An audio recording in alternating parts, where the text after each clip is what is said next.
Bueno, pues buenos días a todos. Yo soy Esther Gallardo Pérez y vengo del Instituto de Investigación Sanitaria Hospital 12 de Octubre.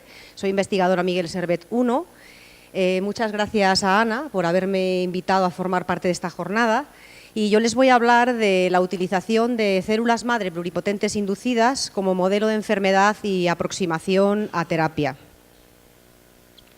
Nuestro interés en estas células surge básicamente porque los avances en las bases moleculares de las enfermedades han avanzado mucho en los últimos 10 años debido a las secuenciaciones, a las tecnologías de nueva secuenciación, pero sin embargo el desarrollo de nuevas terapias es mucho más lento debido en falta a la disponibilidad de buenos modelos de enfermedad.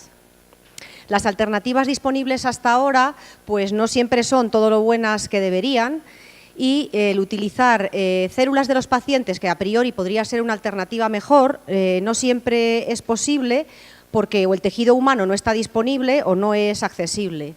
Y un ejemplo muy claro es el de las enfermedades neurológicas. Es muy complicado acceder al cerebro de los pacientes para poder estudiar qué es lo que está pasando, por ejemplo, en su sistema nervioso, coger neuronas o sistema glial. Con el aislamiento de las primeras células madre embrionarias humanas en el año 98, bueno, pues esto supuso una revolución, porque estas células tienen una peculiaridad y es que son autorrenovables y además tienen el potencial de poder convertirse en cualquier tipo celular presente en el organismo, es decir, son células pluripotentes. Este hecho hace de ellas que tengan capacidades regenerativas únicas. Sin embargo, por ser embrionarias, existen problemas éticos y legales asociados con su utilización. Y es en este punto cuando surgen las células madre pluripotentes inducidas o las IPS, que fueron descubiertas por este científico que aparece en la diapositiva, que es Shinya Yamanaka, que le recibió el premio Nobel en el año 2012 de Medicina y Fisiología, porque él lo que se dio cuenta es que utilizando solo un cóctel de 4 factores de transcripción, era posible volver hacia atrás en el destino células ya totalmente diferenciadas y convertirlas a un estado de pluripotencia.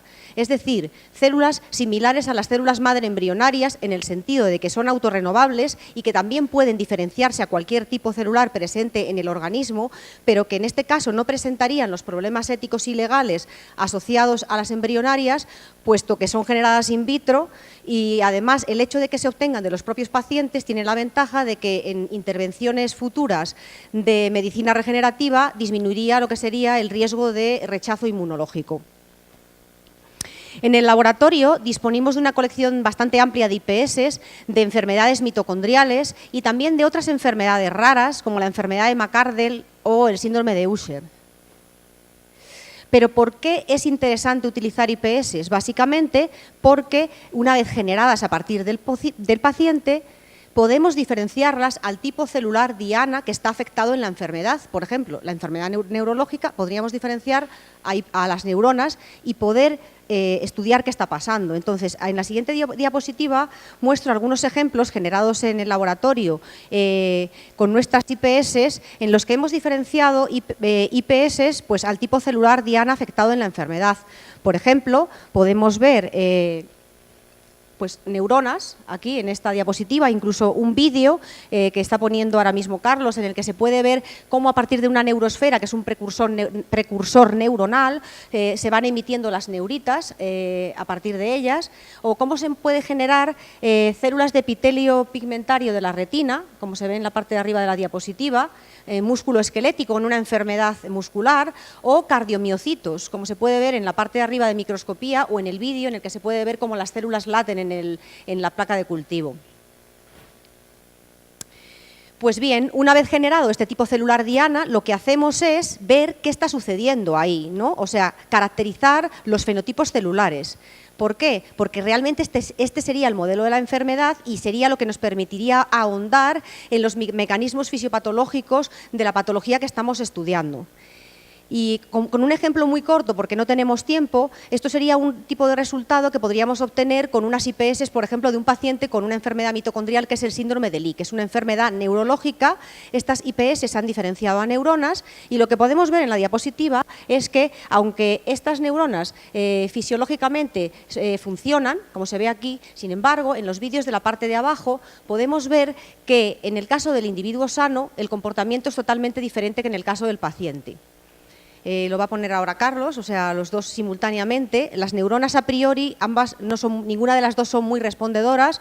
Hay que añadir un agente despolarizante que una vez que se añade, va a ser dentro de un poquitín, se ve ahora mismo aquí, pues vamos a ver qué diferencia de respuesta tan grande hay entre el individuo sano y el paciente. El sano tiene un comportamiento normal, las neuronas disparan potenciales de acción, mientras que el paciente realmente tiene un problema en la regulación del calcio y esto no está sucediendo de manera adecuada.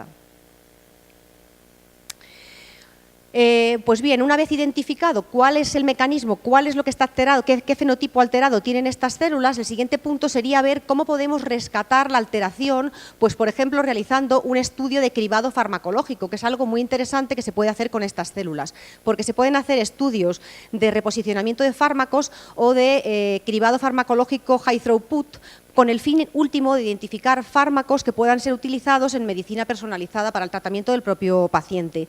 Y en este sentido ya también hay algunos resultados.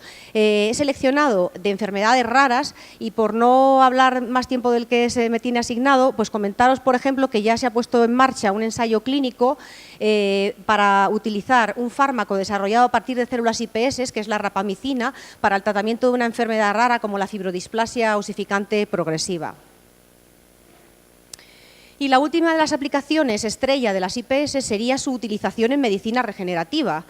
¿Por qué? Porque hoy en día ya es posible corregir el defecto genético que está presente en esas células IPS utilizando tecnologías de edición genómica como el sistema CRISPR-Cas9.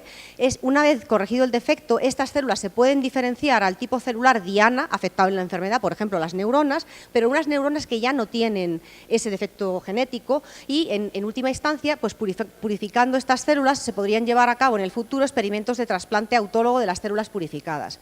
Y en este sentido, pues también ha habido algunas cosas ya hechas, como el ensayo clínico de trasplante autólogo que se montó en Japón en el año 2014 y uno que se ha montado recientemente de trasplante halogénico por una empresa australiana que es Tinata Therapeutics. ¿Y hacia dónde nos movemos? Pues la realidad es que ahora mismo nos estamos moviendo hacia la generación de modelos 3D, porque hoy en día a partir de células IPS ya ha sido posible generar organoides, que en definitiva son órganos en miniatura que mimetizan de manera mucho más fiable lo que está sucediendo en el organismo in vivo. Como podéis ver en las diapositivas, pues ha sido posible generar mini estómagos, mini riñones, mini cerebros, mini retinas y otras cuantas cosas más. Y no solo eso, sino que ha sido posible a principios de este año generar músculo esquelético funcional que es capaz, como se puede ver en el vídeo, de contraerse totalmente de forma espontánea e incluso de responder a tránsitos de calcio, como se va a ver en la siguiente parte del vídeo, si llega.